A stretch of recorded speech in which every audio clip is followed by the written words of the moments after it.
Okay, welcome back, and we'll get started now.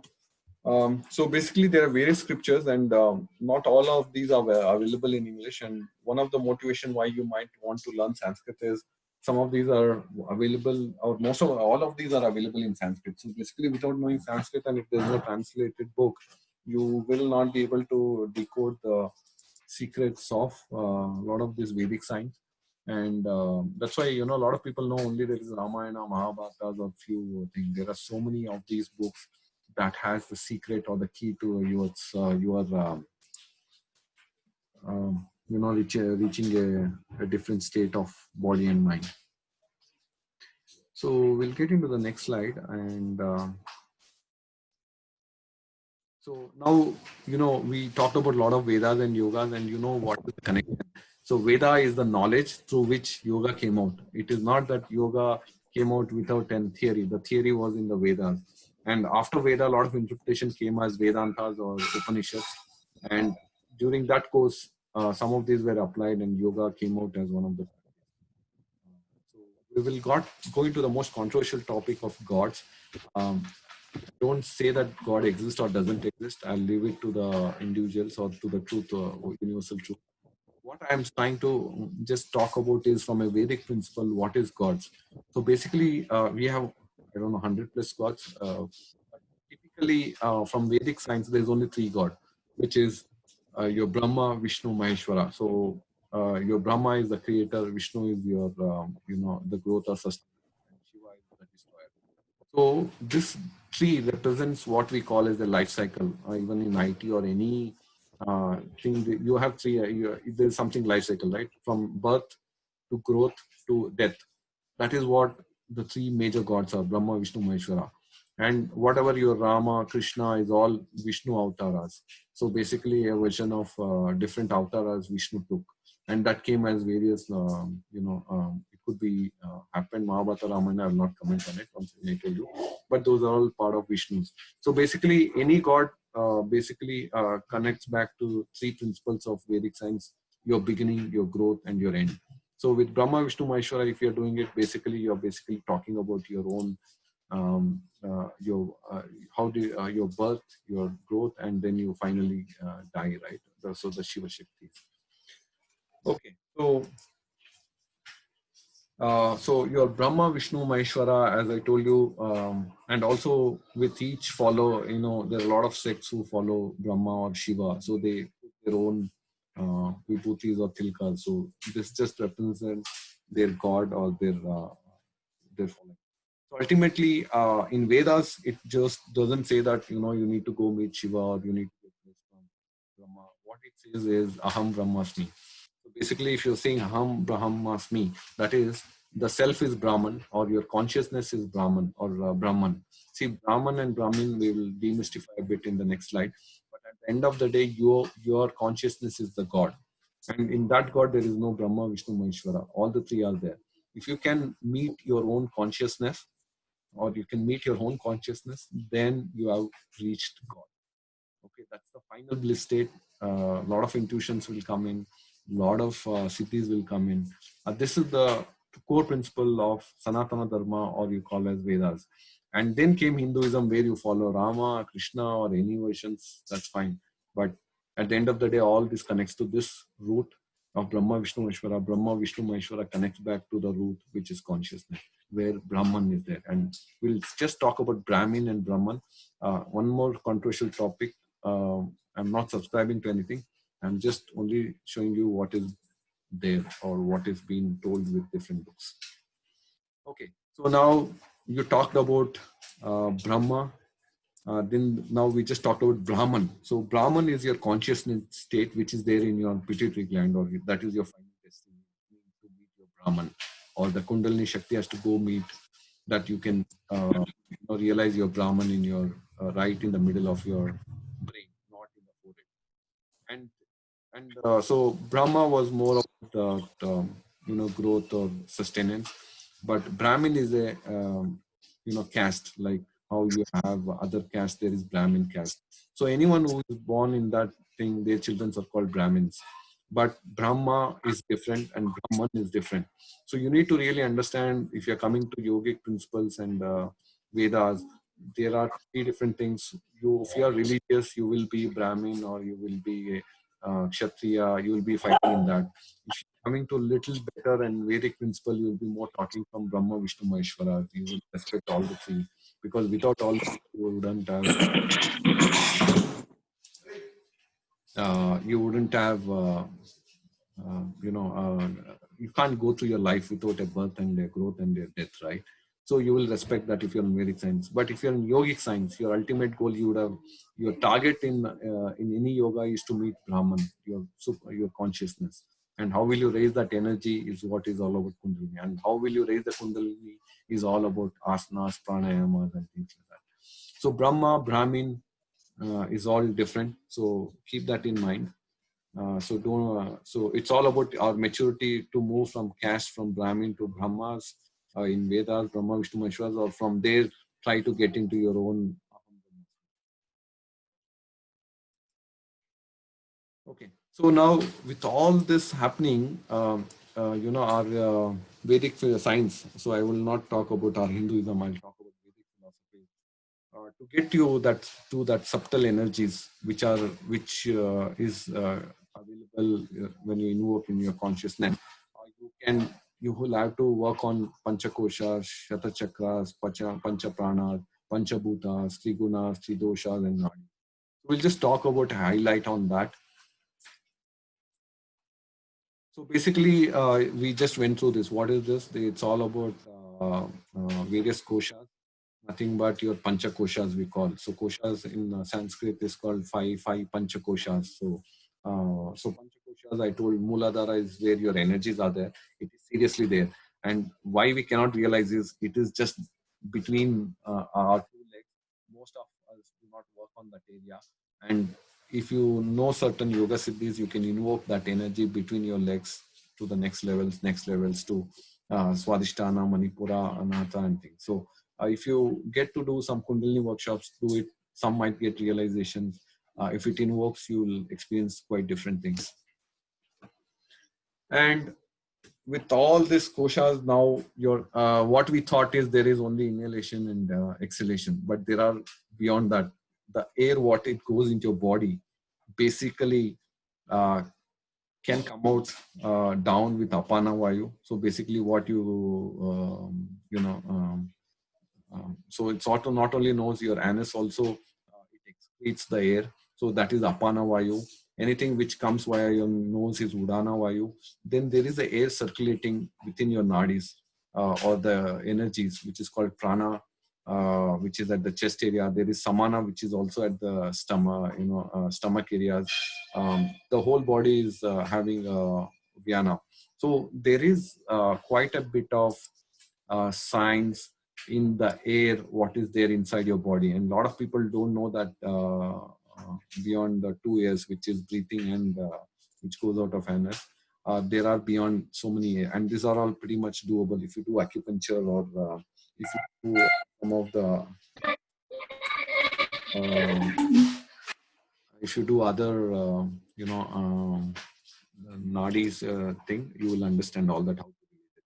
So basically, anything which goes into moves upward is prana, prana vayu, which goes downward is apana vayu, which is also circulating is all called samana. So these vayus can be interpreted. So that's why if you have gas and gastric or other kind of problem, they know how to play around with these vayus, and we can release it with some of the acupuncture also. So all these are real science, and only thing is there are other schools of science. Yoga guys know there is a Udana Vayu. Acupuncture guys knows how to release some Vayus, but they don't know what is Udana Vayu and Udana Vayu. The philosophical guys don't know how to work on those Vayus on your nadis. Okay, so that is our science today. That if you learn one thing, they don't know how to. They don't teach you how to apply it.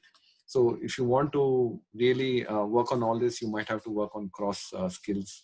So that's a challenge. And in terms of gunas, you would have seen all this even in Ayurveda. Ayurveda also will come in, but sattva, rajas and tamasic and things like that. But all these are influenced by food. So basically, people who eat a lot of non-veg or spicy food, they're all called either rajas or tamas, where they, those spices, make them a different character altogether. That's why, a lot of people who are you know, in the path of yoga, they are told to eat sattvic food because it keeps you calm. Your bodies are not agitated. You will experience easy way to achieve or bring more up your energies.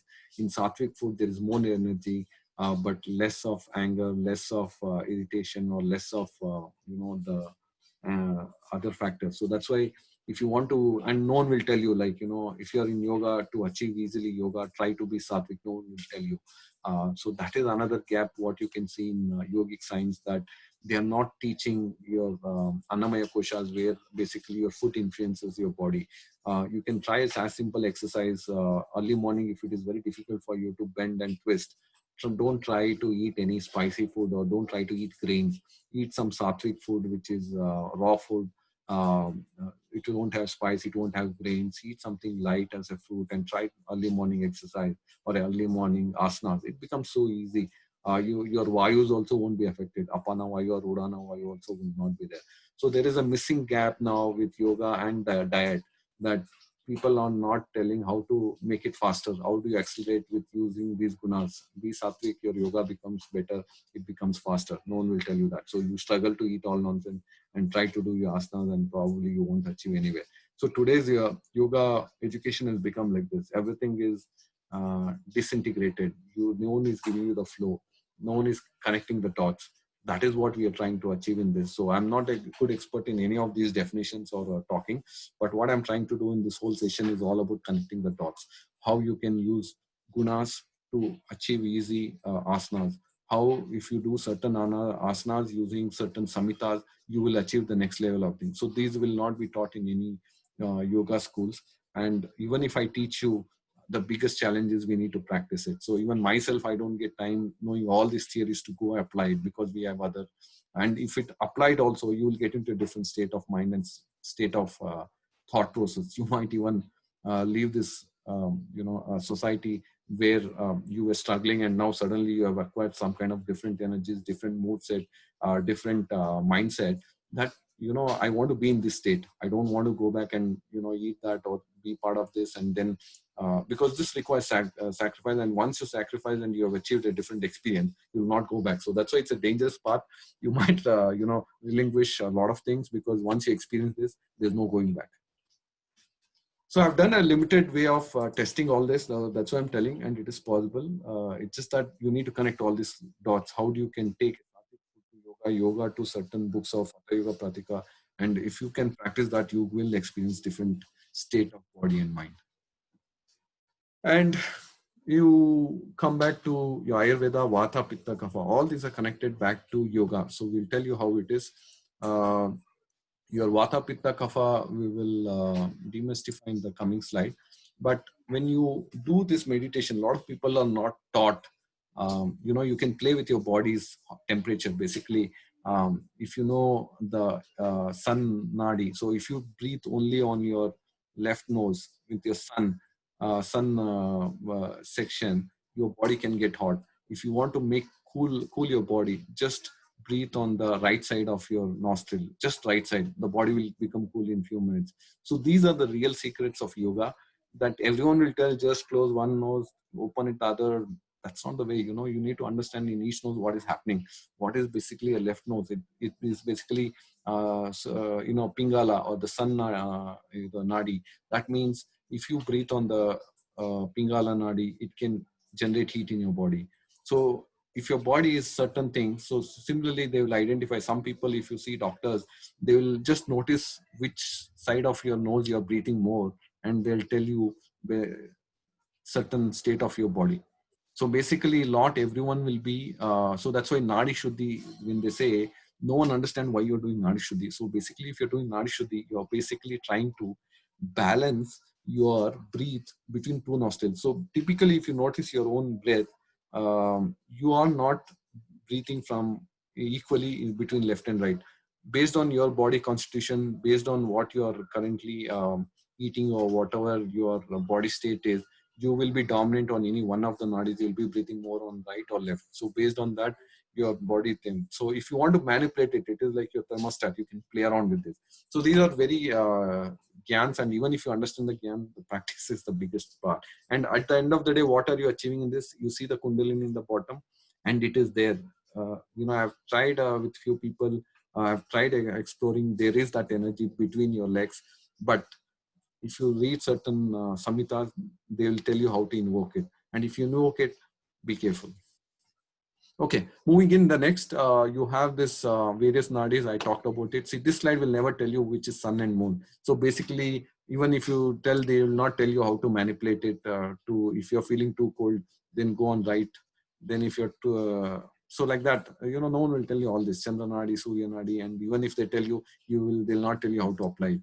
And all these are connecting back your right, left nostril to sun or moon. So that's why, pretty much they understood your two nostrils connecting back to sun and moon. See, basically those two are the energies. Mornings, your sun energy is what plants grow. Night, your moon energy also influences a lot of things. So basically these two can also, not only in nature, it is already embedded in you. That's why you're told you are a cosmic piece, because the sun and moon is already working in you on your left and right nostril. So all this, when invoked properly, can get you into kundalini. And that experience from people to people varies. They can invoke via breath, someone can invoke via mantra, someone can invoke via hatha yoga. And some in hatha yoga also, there are certain points where you can invoke it. And if you've seen Mr. Sadhguru, he would also told why he sits in a position where his leg is at some point between the legs. Okay, so all these are the secrets. So no, everyone can become superhuman or the X-Men of Western with all these things. But coming back to Panchabhuta now, see, a lot of people understand Panchabhuta. You guys, I don't know, a lot of people say Panchabhuta we respect. Basically, you need to inculcate in your day-to-day living. And if you see our ancestors made based on Panchabhutas temples around India. So there is a Earth temple, Prithvi Lingam, which is at Kanchipuram. There is a Apu Lingam, which is water in Tiruchirappalli. So you can apply all this Panchabhutam in your day-to-day life, and that gives you a different experience. But a lot of people don't know how to use water with sun or with moon. A lot of people don't know how to use certain vayus. So those are all the secrets. And yeah, I told you, I know it, but where's the time to practice? And if you go into all this path, you're not going to be in this, civilized, developed society. You will end up in a different state of mind and body.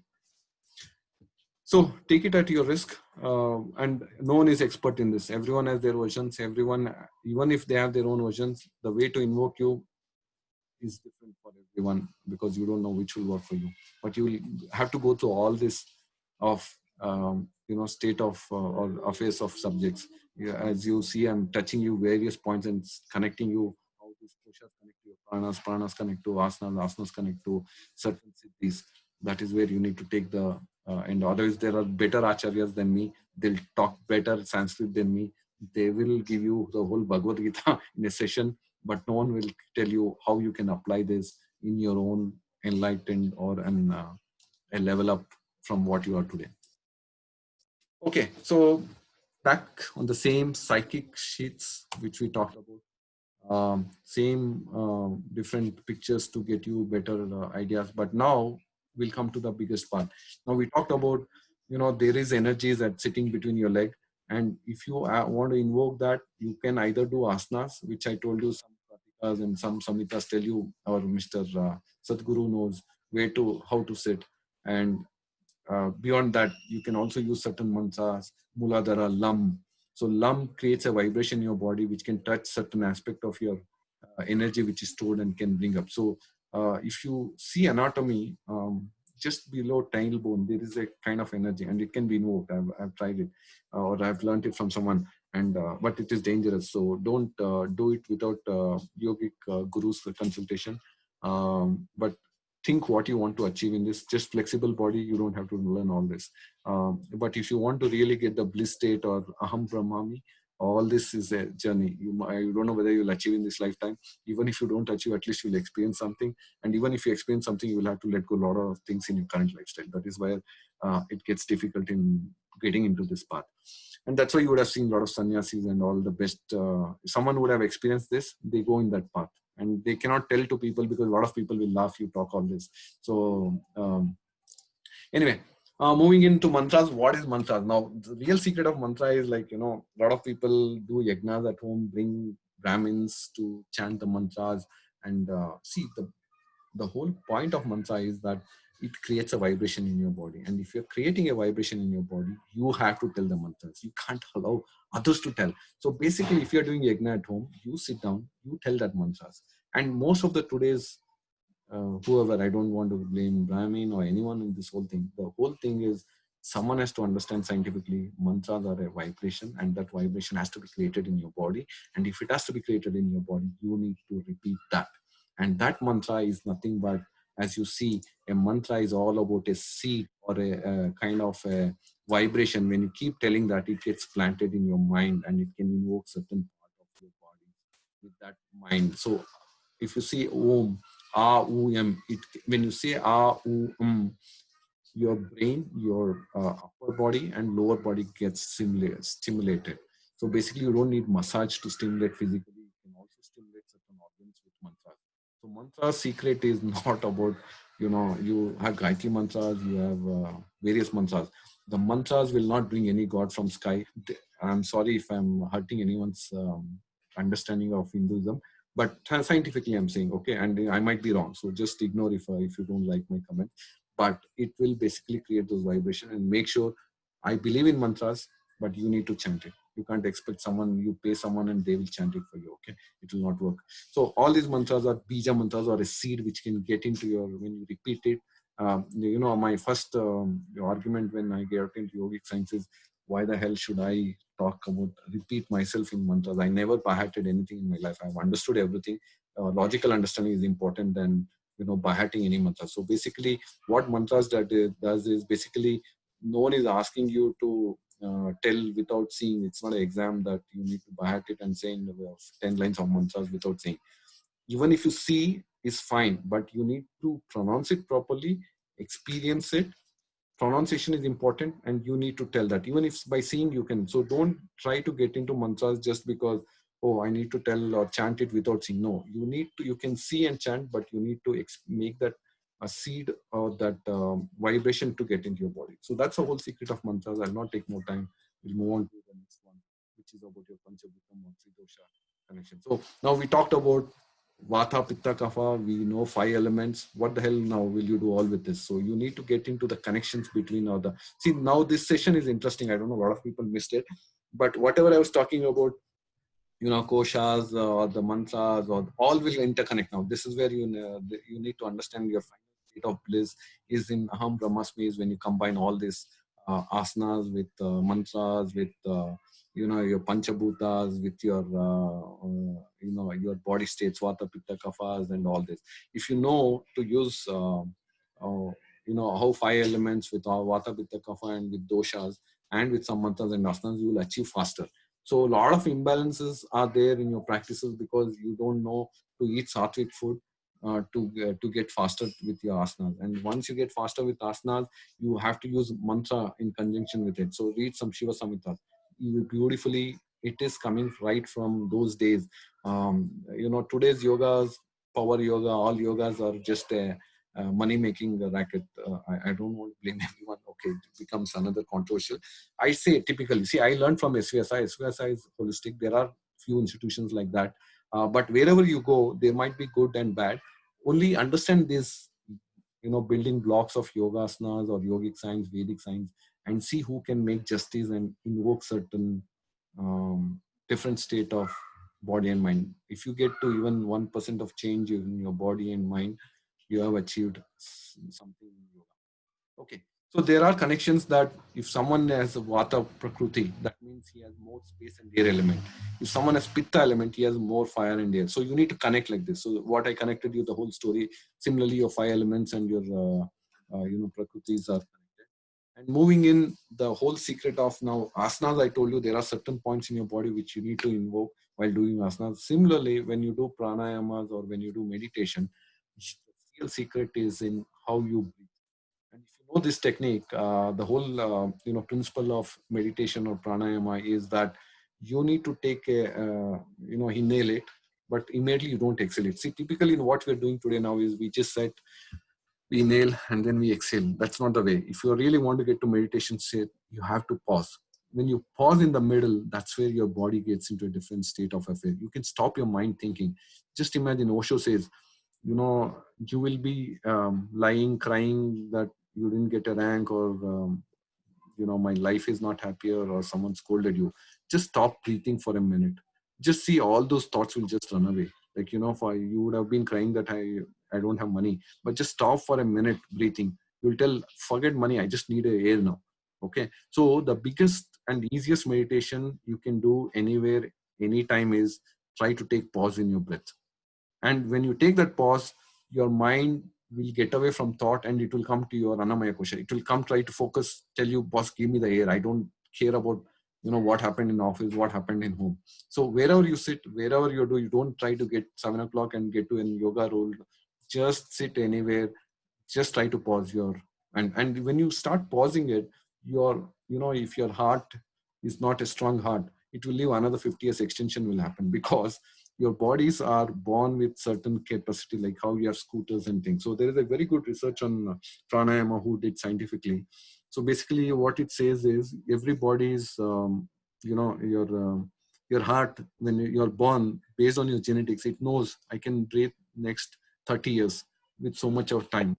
But if you want to extend that, the simplest way is if you start using it less, like what we do in naturopathy. In naturopathy, what we do is basically, if your organ has to work longer, we give a break, means we'll ask it to rest. How will you ask it to rest? Is by fasting. Similarly, in meditation, if you are trying to improve your heart, life cycle or lifeline, you just have to stop using it. And how will you stop using it? By taking daily pauses in your inhalation, between your inhalation and exhalation. Just pause. And that is also a good mind control to get away from all your thoughts, because your mind is the enemy for you. Basically, we are conditioned with our past, our future, and with all the conditioning of our security, our children's education, our promotion, our salary. God damn, it never stops. And even if all this gets, your mind picks up one more thing, fantasies, or your mind will say, boss, I achieved all this, but I want something else now. So it is a non-stop. So that's why in yoga, the final destiny is, if you can freeze your mind, still your mind, you have achieved the main principle of yoga. Anyway, so I'll not take, if I keep talking, it is like, so this is a whole scientific, nothing against any religion, nothing against about gods. I'm just talking very scientific. Part of my aspiration to pursue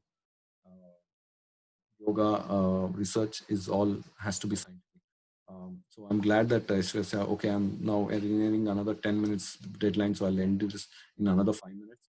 Okay, so the whole exercise is exhale, hold it, inhale it, hold it. But it shouldn't be square like this. Basically, if you see the count, you inhale 4 counts or 4 seconds, and you hold it longer than you inhaled, and you exhale still higher than you exhale higher than the whole time. So if you keep getting better in this, you can see what is the breath ratio chart. If you can inhale for 4 seconds, hold it for 1, exhale it for 8, and then hold it for 4, you get in a relaxing mode. But if you want energy, just inhale, hold it less than that, and probably exhale higher, equal. These ratios you can play around. I don't say that whatever I put breath ratio chart is right. But the point what I've noticed is, if you want a better heart, if you want to live longer, use less of your heart by just holding longer than your inhalation or exhalation. The next longest you should do is exhalation, because you should throw out all bad air out of your body. So the first principle is hold longer. The second longest you should hold is, or you should do is exhalation. Then is your inhalation. So even if you take 10% oxygen, you should make sure you can use it for longer time by holding it. And even if you're holding it, make sure you throw out everything out by doing a deep exhalation. So that's the whole principle. So all, yogic Vedic science guys, all these institutes, they just take you on a ride saying that no, no, no, this is the formula. You should do 4, you should do 2. All is, their own interpretation. The logic is get more out of your inhalation by holding it more, by exhaling it out all the waste. So it's like this, your naturopathy. Eat less, digest it better, and fasting is your holding. Basically, you're not giving work to your heart. Okay, now going back to yogic philosophy or the darshanas. So what we talked till now was basically yoga. Yoga is well written by Patanjali Maharishi. That's why it's called Patanjali Yoga. And whatever the stories came out of Vedas is Vedanta. Vedas, Anta of Vedas. So which you will read in Upanishads and all those things. There was Gautama also, who brought his own way of seeing. Gautama is very good, which is called Zen. If you go into Zen, he never tells you there is a God. He only says your mind is God. You still your mind, you have achieved your God. Because basically, let anyone tell anything, your body, you've withdrawn all your senses from the world. You are basically in a state where anything happens to your body, anything you hear, anything your mind says, you're not following it because you're withdrawn from everything. So your body physically as well as mentally. So that is where Nyaya or whatever Gautama's thing is. So there are various signs like this. You need to understand the logic. You need to customize to yourself. And that is what everything is science. So even if you look at science of geometry, we are exploring on those. Every damn, scriptures, there was the energy in the universe, how it could be interpreted with a pyramid model, with an kundalini, with an pituitary gland. Everything is science. But universe is the science, universe is the God. You can call whatever you want or whatever you want to follow, but go back to the origin. And you'll also come across like Bhuta Shuddhi. So Bhuta means, typically a lot of people get afraid in Tantra, or you're doing Tantra, or you're doing Bhuta. So Bhuta means not about that Bhuta. They're talking about the 5 elements within your body. When you purify the 5 elements, which we showed you, you can do some Bhuta Shuddhi, or the 5 elements in your body. When you purify, you can get to a better state or a different state of experience. And moving in, all this adds up to mantra, tantra, yantra. Your body. So basically, I met a very good, Sri Vidya guy, and he told, see, all this mantra, tantra, yantras, what is written is nothing but an interpretation of your body. Your body is an yantra which can be, controlled with some of the mantras and tantras. Okay, so the mantra we talked about, tantra is just a technique. A technique can be an asana with a pranayama. So basically, tantras are not all about black magic. Tantra is all about a technique, and that technique is a combination of your asana plus your pranayama and a certain position, certain way of vayus can invoke certain things. So your mantra with a tantra can make your body a yantra. Okay, so that's a way to put it across. Okay, and our famous topic, we always thought we are a man or we are a woman, but actually we are both. And this was something which was revealed in our Vedic science, that we are Ardhanarishwara. Some people look female, but they are male internally, in a sense, their way of thinking, their way of, so we call them more masculine ladies. There are certain guys who are physically male, but internally female. They think, they're emotional, they also have mood swings, or they also are very emotional. So every guy is Ardhanarishwara. So it's not that, Shiva and, Parvati cut in and together is called Ardhanarishwara. Is any individual is Ardhanarishwara. You have to see what is dominant internally. See, some will be physically men, internally also men. So, but there will be still a small element of feminism or aspect of it. Or even a lady, if she's lady, but you see internally she can think logically like a guy. So but on some women might not. So every variations are there in the world. So Ardhanarishwara goes back to each individuals. Analyze yourself, see how much of Ardhanarishwara you are. Okay, then I want to, almost ending this. Yoga is not a religion. Okay, it's a science. So that's why, when someone says yoga, I don't connect to God. It's just that some of our interpretation of Brahma, Vishnu, Maheshwara, they converted it to deities. But actually, in Vedic science, Brahma, Vishnu, Maheshwara means creation, growth, and death. Now you gave a name to Brahma or Vishnu, and that turned out to some mythology, and mythology turned into some god, and you daily print something, and puja is not. So if you come to pujas, temples, there is a different science to it. So we were exploring, why do you go to temple? Why do you do pradakshina? Why do you, keep a tantra in at home?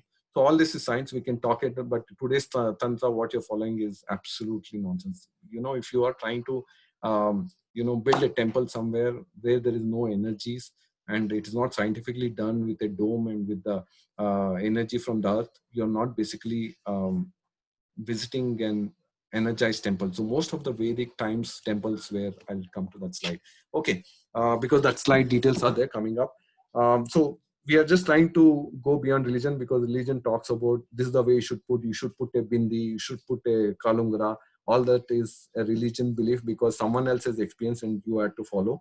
But if you come to spirituality, you would like to go like what I've been telling you. If you're doing yoga, you better experience the power of yoga. Don't try to just do whatever others do. Then it becomes a religion. You have to put a bindi, and even if you put a bindi, if you're not getting any real reason why you have to put bindi. So when you put bindi, try to press it and turn it around that spot. It can invoke certain a feeling, a sensations. So that has to be done. Don't do it just for the sake of religion. Just do it for the sake of spirituality, to experience it. So everything can be experienced. You look for that. Okay. Moving in chakras, I told you all chakras, even though are connected to your spine. Get your spine to a different level. So one big example is when you do sun bath, give the sun energy to your spine. There will be a different experience. Okay. Moving in, there is a lot of this I don't want to touch. I think we are losing time. And coming to temples. So the ancient temples had energies. Those energies over a period of time has dissipated. Especially visit temples which are very scientifically done. There is a dome. There is a earth and cosmic energy coming in. There are energized idols. Those are the places you need to. And when you do pradakshina around that, you're better experience something else. Okay, so all this is a science which I don't want to talk. At the end of the day, I concluded with Mr. Raman Maharshi saying that it doesn't matter whether you're in duality or non-duality. Just make sure you witness what it is, or what is there. That is all. At the end of the day, matters. With this, thanks for your time. Quick question we have. I think I have just 1 minute. Any quick question?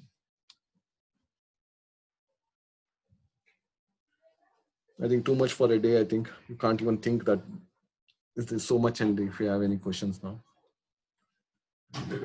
Okay, I'll conclude then. Thanks for your time. Have a good night. Bye.